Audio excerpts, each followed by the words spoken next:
Welcome to the Tradie Wife Life podcast, brought to you by Tradies in Business, where we talk to tradie wives about their goals, their challenges, their hopes and dreams, and how their trade business can help with that. Welcome back to Tradie Wife Life, ladies, and thank you for listening. Now, by virtue of the fact that you are presumably a tradie wife or a tradie partner, you are in a relationship with generally a gentleman. And it wouldn't matter whether this was a same-sex couple or not. We are very much excited today to be joined by Megs Dixon. Meg is a marriage coach for parents, and Meg and I had the amazing opportunity to spend some time together a little over 12 months ago now in Byron. In fact, many of our tradiepreneur wives came to join us for a retreat, and we spent a good 90 minutes hanging out with Meg, and they still talk about your session now, Megs. They absolutely adore the time that they spent with you. Welcome to the show. Thanks for having me, Nick. It's great to be here. I'm very excited to continue the conversation. Absolute pleasure. Now, listeners, if you are listening along today, there is a slight delay that may show up in the episode. There's a bit of a lag with internet. Isn't it fantastic? But we will push through and record this episode anyway. Megs, can you tell us a little bit about yourself? You have a fantastic story I'm really keen for you to share. Sure. So, Nick, I've been with my beautiful, look, I call myself a marriage coach, but I'm actually only engaged. Oh, I've been with my beautiful husband, my fiance, yes, for coming on 15 years. And I suppose the cross-section of my relationship that led me to do this work was, as you can imagine, the hard part, the transformative part where we did the trial separation on the end of years of relationship breakdown. And, I'll share more about this, but we were navigating our own mental health challenges, including my partner's addiction recovery. And I became a stepmom at 21. So we were doing the blended family life. And then over the years, when I became a mum and we welcomed two beautiful boys in close together in a short period of time, our relationship sort of hit rock bottom as all of those pieces kind of combusted. And so as we went through that relationship breakdown and then eventual recovery, I came to create my work and really apply what I was learning at the time. And then it's really grown from there. And the overall message, I suppose, or the overall wisdom that I extracted over those years of really feeling like very disempowered in my relationship. So I suppose the significance in particular of my partner's addiction recovery journey and during those years of me becoming a mum was this kind of critical point of feeling very disempowered in my own life and really having that experience that I know that we can all relate to of feeling like we're living at the effect of our, not only our partner's choices, but our kids and our life circumstances, and really feeling like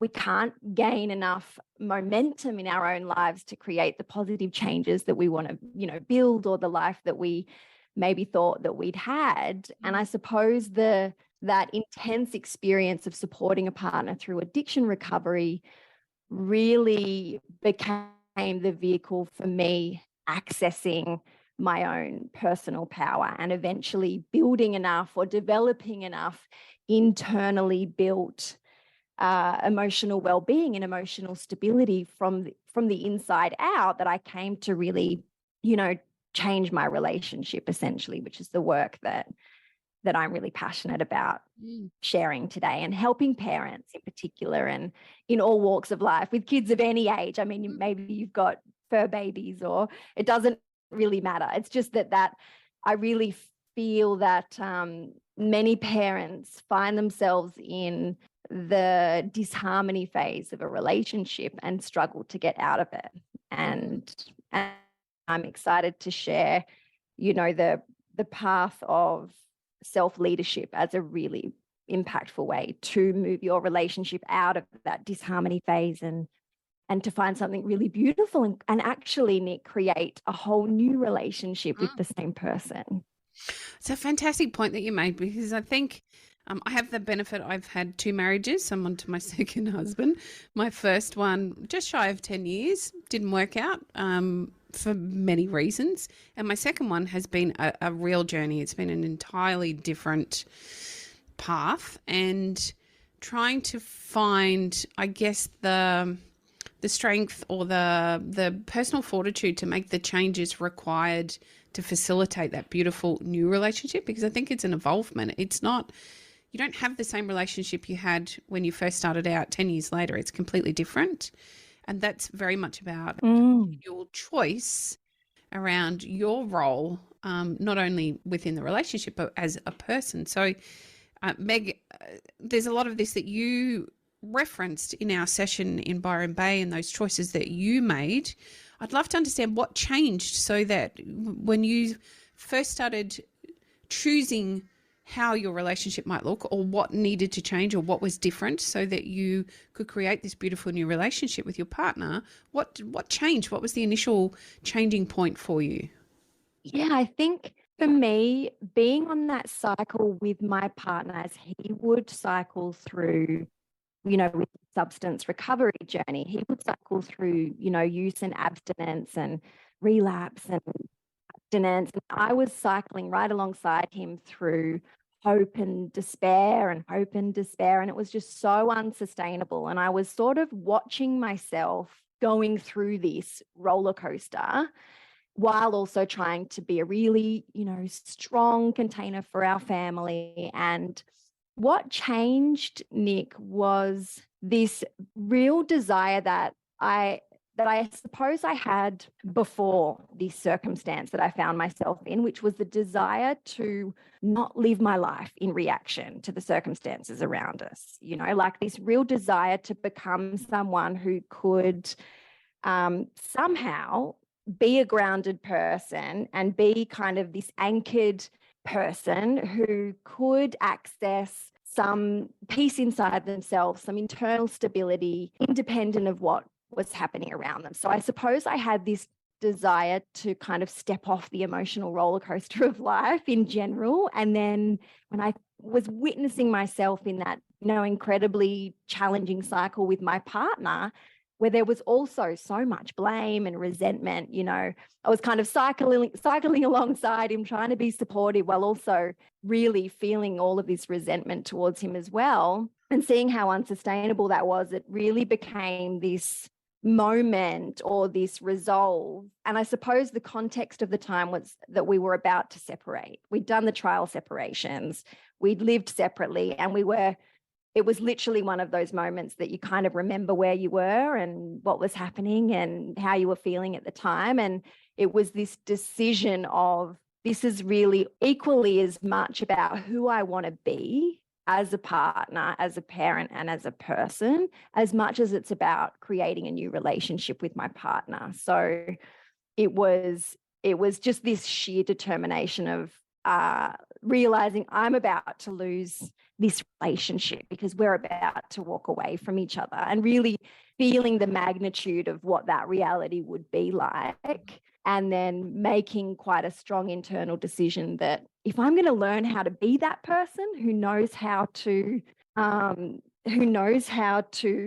build that internal sense of stability, I want to learn it now with him, because I'm sure that I'm going to find myself in whatever future relationship with, all relationships have challenges. And it was this moment of, I want to learn it now. And I don't know what that looks like, but I'm all in. So it was a real recommitment, but it was the important part, I think, and this also does come up in research, is the people who do create long-term change in their lives, they do it to change the circumstance, but they also do it because they want to exceed their own limitations. They want to overcome whatever those old, reactive patterns that, they're kind of driving themselves crazy, and they witness themselves making the same old choices.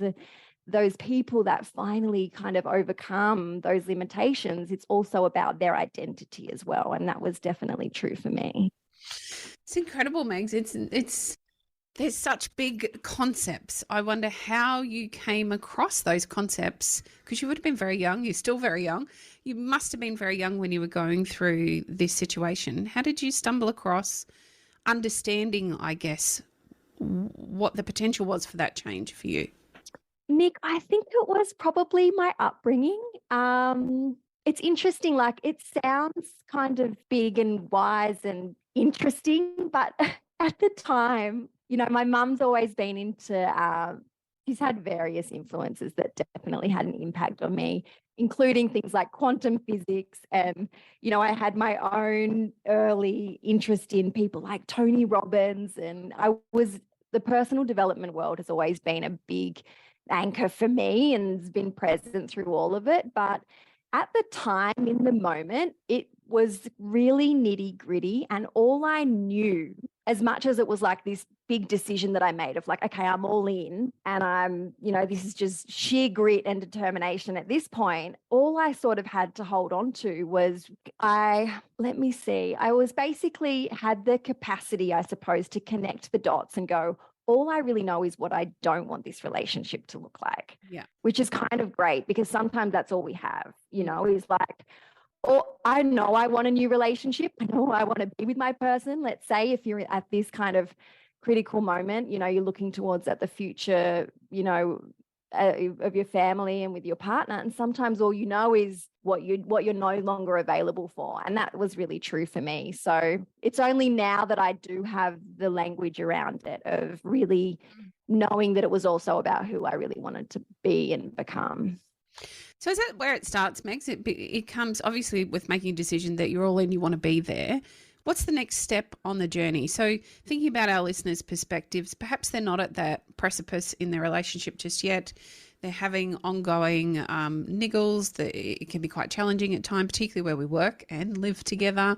What are some of those, I guess, early steps that we can take or areas we could focus on to begin to drive a better outcome for us all? Yeah, that's a great question. I think for me, it was about identifying ahead of time, like having some basic awareness of those main problem areas where you typically the communication breaks down between you or there's, misunderstandings or tensions. And a lot of the time, Nick, some of those persistent issues, and there's often when you really force yourself to get specific, because it feels like, often the whole relationship's not working and we're overwhelmed and it feels like this mountain of crap that we need to kind of resolve before things can kind of, before we can be available for that connection again. Often it's only, say, 2 or 3 specific issues at the most. And what the Gottman Institute, without going right into research, the Gottman Institute, which is kind of the gold standard of couples therapy research, found that over 69% of the problems that we face in our relationships are actually perpetual problems. They're unsolvable problems, which is actually really great information, I feel, because it shifts the perspective when you're looking at those issues where you have the communication breakdown or the little fights or no matter how you talk about it, you keep coming up, how much you talk about it, you keep coming up against the same old thing. It's very likely that some of those issues are unsolvable, which means that you can shift your approach from trying to fix them and eliminate them from the relationship into managing them instead. So I think just that little mindset shift of looking at something and going, okay, maybe it's not about getting rid of this dynamic between us. Yes, there's very practical, simple things that you can do to shift it. But what if this is about asking different questions in order to manage it in a more effective way? Love that. Megs, how do we create a relationship that's mutually beneficial? I know that's a really hard way of explaining or asking the question, but we as women, we have needs, our partners have needs. We're individual people. Trying to bring that together into a relationship that works for everybody is super challenging. How do we create that mutual beneficial relationship? So I think, Nick, it's about understanding that disharmony is part of the relationship cycle. So there's 3 phases to the relationship cycle. We're all cycling through harmony, disharmony, and repair. harmony, disharmony, and repair. And so understanding that disharmony, which is where a lot of us get stuck, and we can get stuck there for years, that's okay. Understanding that the disharmony is part of the cycle, and that the partners that have the strong relationship, that have the capacity to stay connected even through disharmony, that the main thing that helps them have that strong partnership is that they've just practiced the skill of repairing. So whenever you find yourself in disharmony, whether it's conflict or the same old fight, knowing that the next step in order to keep the cycle moving is to repair as early as possible and frequently. It's going to help you to stay connected and to keep that connection intact all the way around the cycle, so that you're not in full relationship breakdown during disharmony, but also aiming to have a team mindset. And I think that's a lot easier to have a team mindset when you do find yourself in disharmony, when you can resist the urge to tell yourself that something's gone wrong. Because usually when we're having that same old fight, it's very tempting to slip into that kind of narrative that we're off track, or we should have overcome this by now, or, maybe this means that we're incompatible. And I think that those are all optional, which is really nice to know, those, just because you're in disharmony, it isn't a reflection of your partner or you or the relationship. It's simply that you're in that part of the cycle, and knowing that and aiming to have a team mindset. And there's little simple ways that you can prioritize being a team against the problem rather than allowing the problem to come between you, is going to help just have that bigger context of like, oh, okay, here we are, we're in disharmony.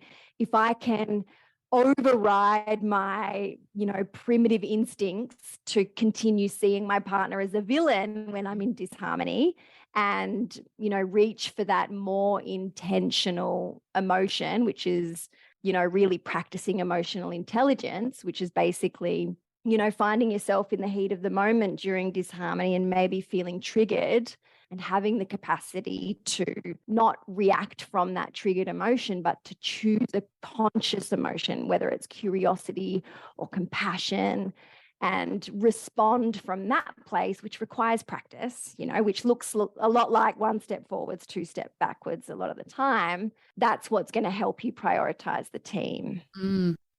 Megs, how do you repair? You mentioned the 3 cycles of the relationship, and you talk about having that repairing mindset even through disharmony. What does repair look like?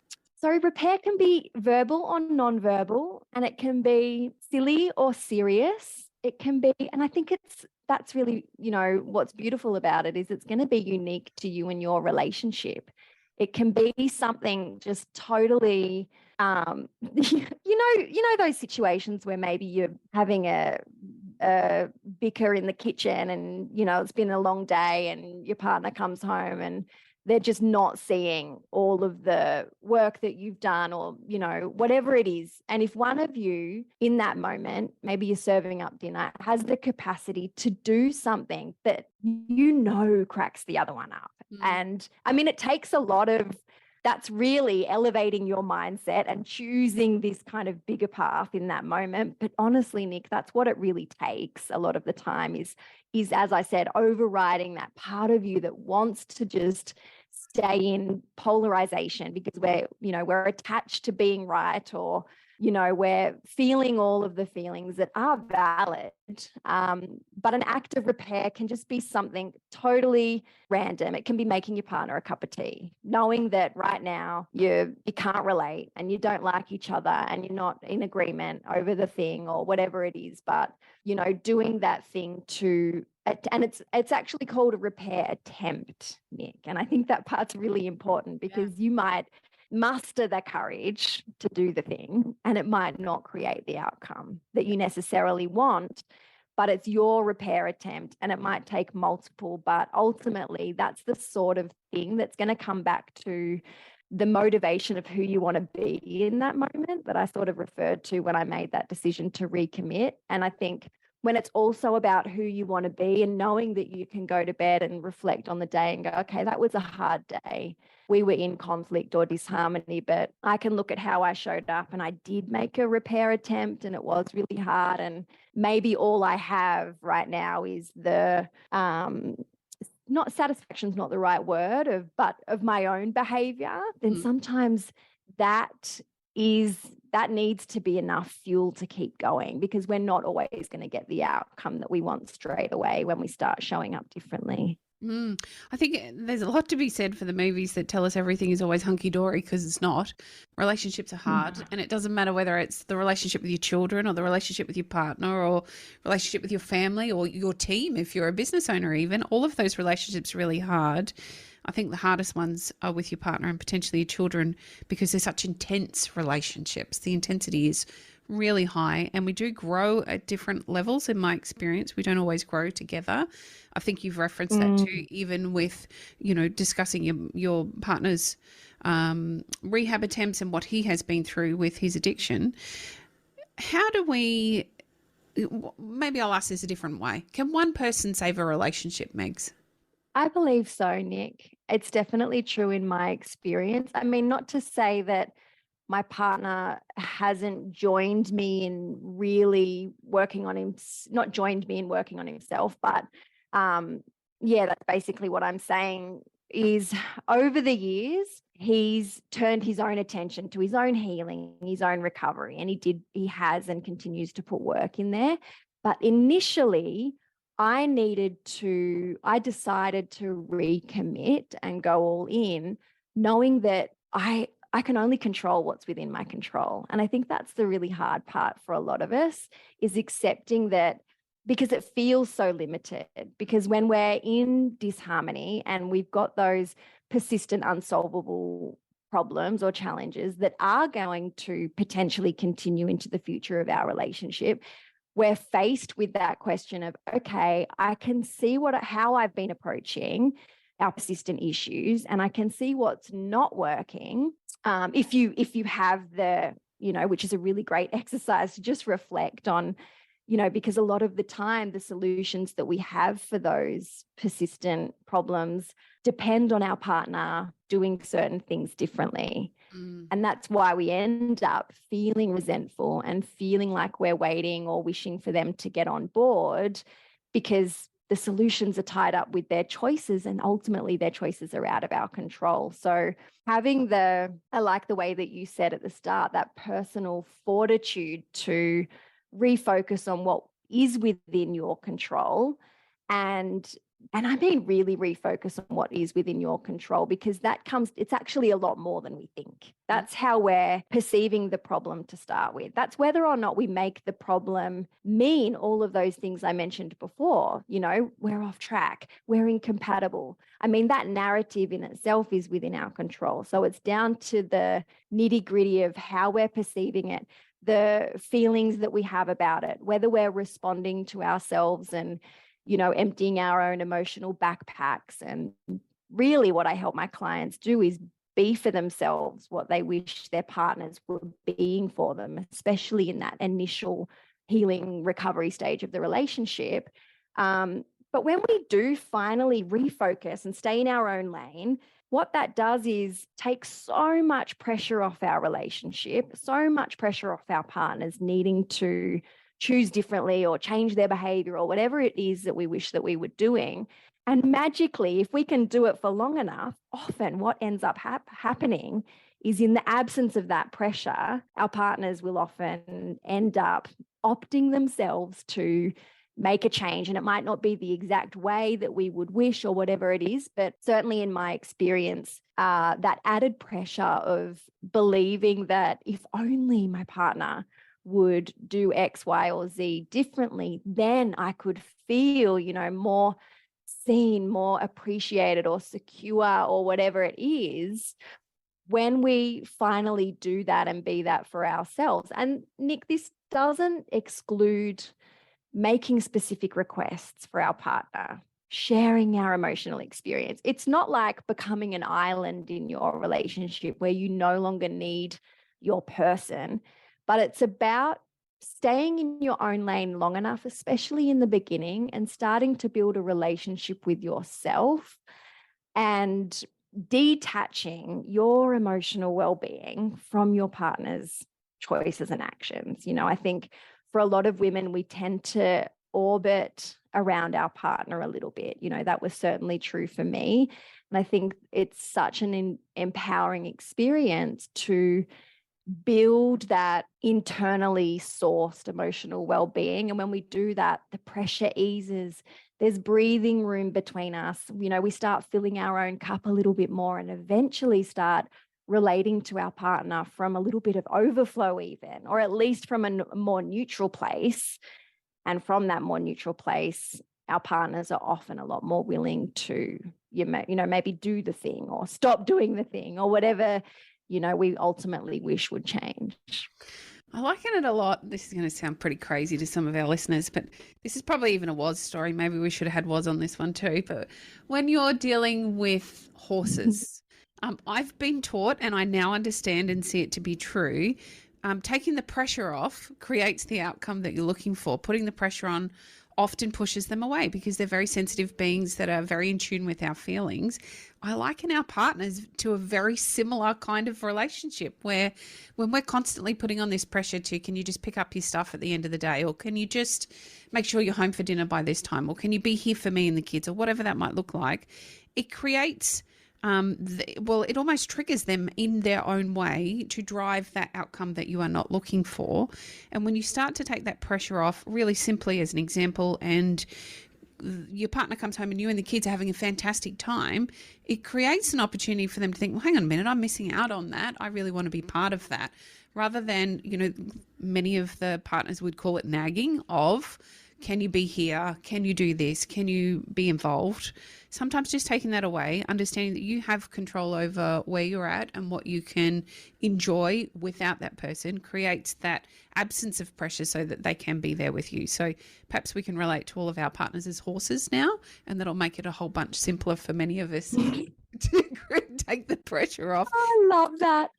I think I love that. And I think on a really, sorry, go on, Nick. No, sorry, I was just going to say about filters and triggers. And this is the concept I'd learned quite some years ago now, and it's really helped me both in relationships, but also even as a coach, understanding that we all have our own filter that influences the way we hear something that somebody has said, or influences the way we see a behavior that somebody else has. And that then triggers an outcome for us, or triggers an emotional feeling for us that is often the source of conflict, or can be the source of ill feeling even. And when we learn, I feel, or in my experience, when we learn about these filters and understand that I have a filter, you have a filter, actually we have many filters, but they all then create triggers for us. Likewise, our partners, it can be a little easier to take some of that emotional attachment to the disharmony, to use your words, out of that disharmony so that we can then re-find that repair, or I would call it connection, to help us find that attachment again. Because really this is all about two individuals coming together and making a commitment to remain attached, not just by way of marriage or relationship, but I'm emotionally attached. That's what keeps a relationship, in my opinion, together. And I think that's pretty well what you're saying. Yeah, I love that. It is important to understand that we individually all bring our own unique filters. And it's exactly right. The way that our partner delivers or says, whatever they're saying, we then hear, but then we also interpret. And sometimes if that's, it's going to push on our buttons, and then we're going to find ourselves reacting. And it reminds me of this fantastic phrase, which is actually part of a larger communication framework. But the phrase is the story I'm telling myself. And it's a really great little tool to have in your back pocket, because it acknowledges that. So, for example, you might use the story I'm telling myself, is that you don't, you come home and you're not seeing all of the work that I've put in throughout the day, and you're only focusing on what I haven't done, for example. So you might put it into a bigger sentence of, babe, when you when you walk in and you make a sarcastic comment about the dishes or whatever it is, the story that I'm telling myself is, this, and this. And that very simple phrase acknowledges those filters, and it creates this space in the conversation where there's room for your partner's own version, own truth. And I think that it is such a great little phrase, and I use it all the time.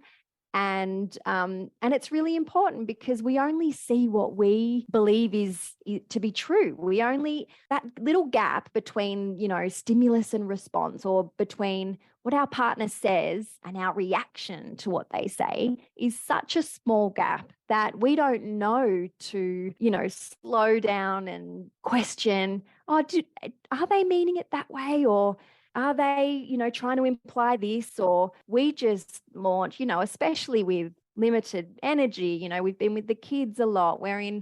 Oftentimes we're in survival mode, or, we're just, wearing that many different hats. Having the capacity to catch that little moment and really check in with what we're telling ourselves can be challenging. So just that little phrase, the story I'm telling myself, is such a good tool for exactly what you're talking about, that kind of clash of filters where communication breakdown is so easy.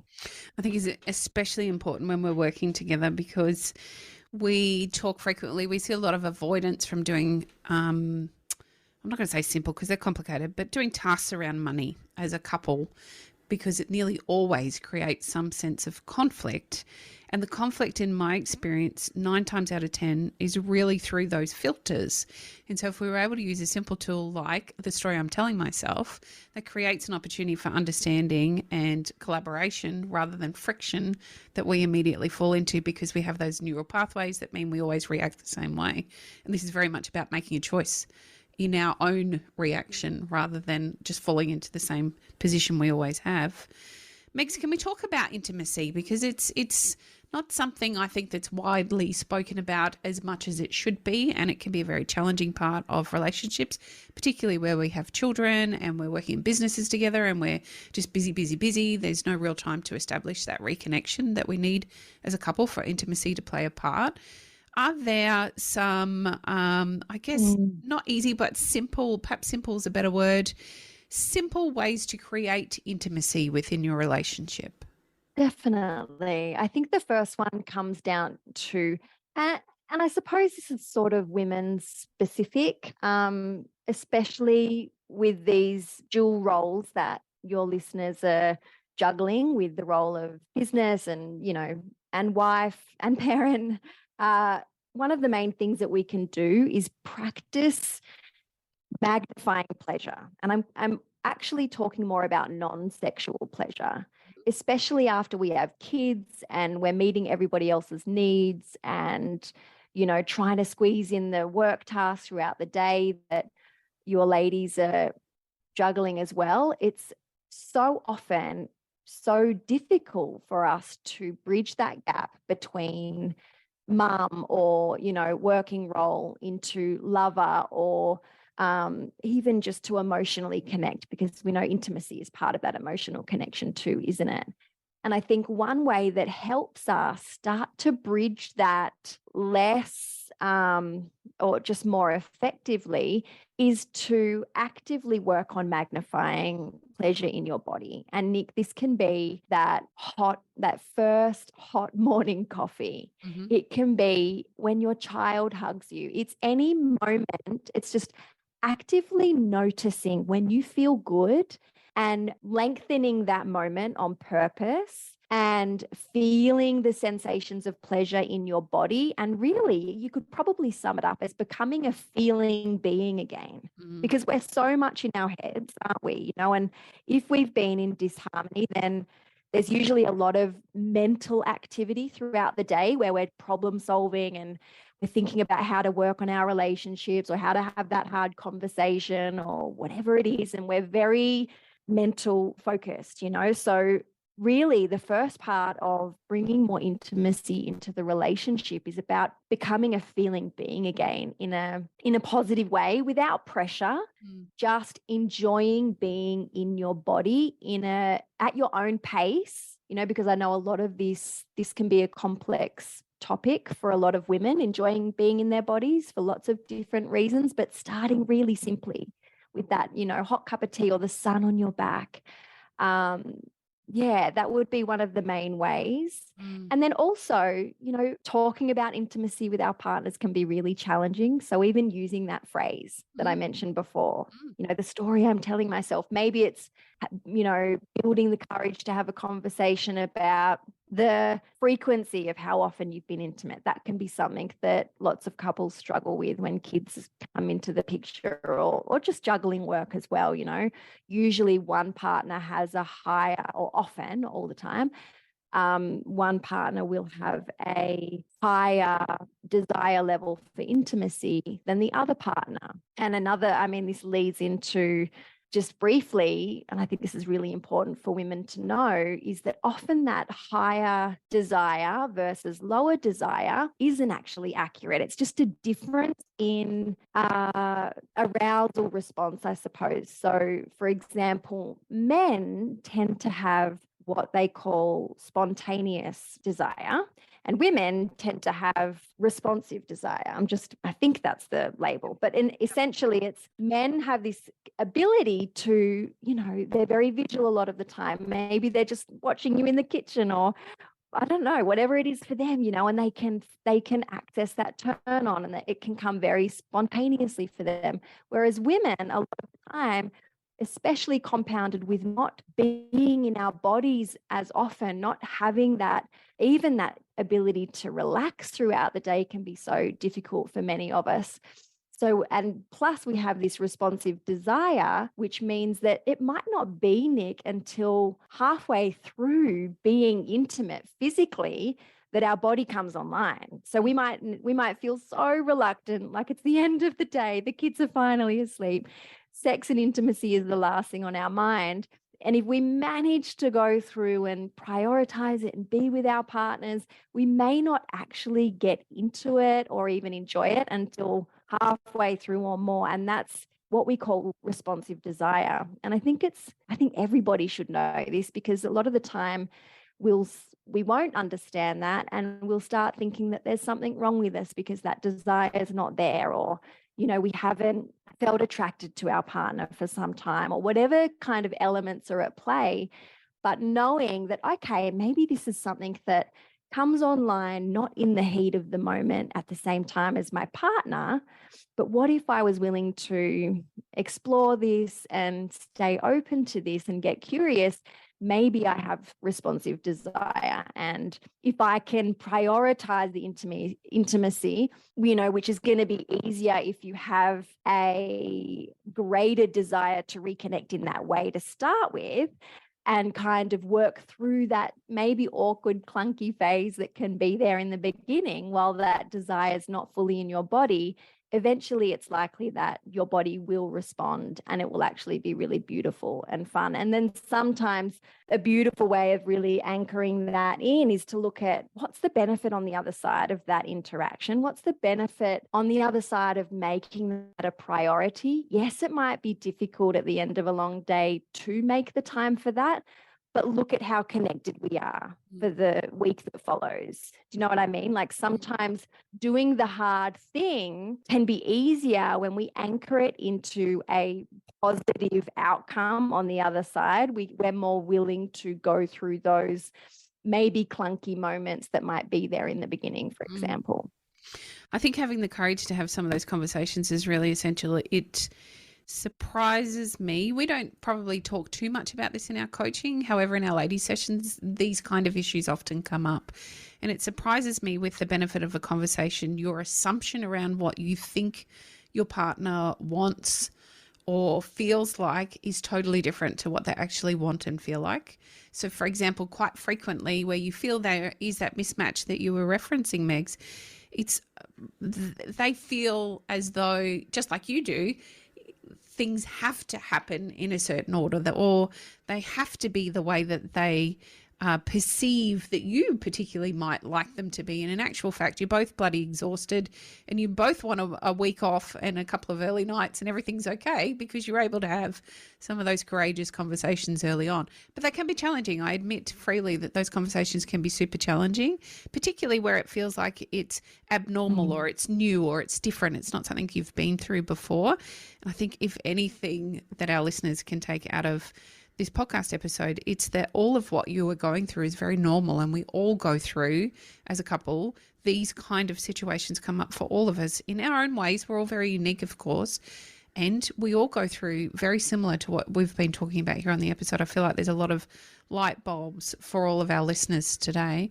Megs, if there was one thing that you could impart on all of our listeners, one piece of advice or one statement, I feel like maybe we've already covered it with the story I'm telling myself, but if there was one thing that you would love everybody to take home from the episode today, what would that be? I think, Nick, it comes down for me to understanding the bigger context that your relationship is going to continue to go through that cycle of harmony, disharmony, and repair. And to do the courageous thing and to make that repair attempt as early as you're catching yourself slipping into that, villainizing or slipping into that disconnection, to make that repair attempt. And now, I would need to preface this with, before making that repair attempt, to tend to your own very valid emotional experience.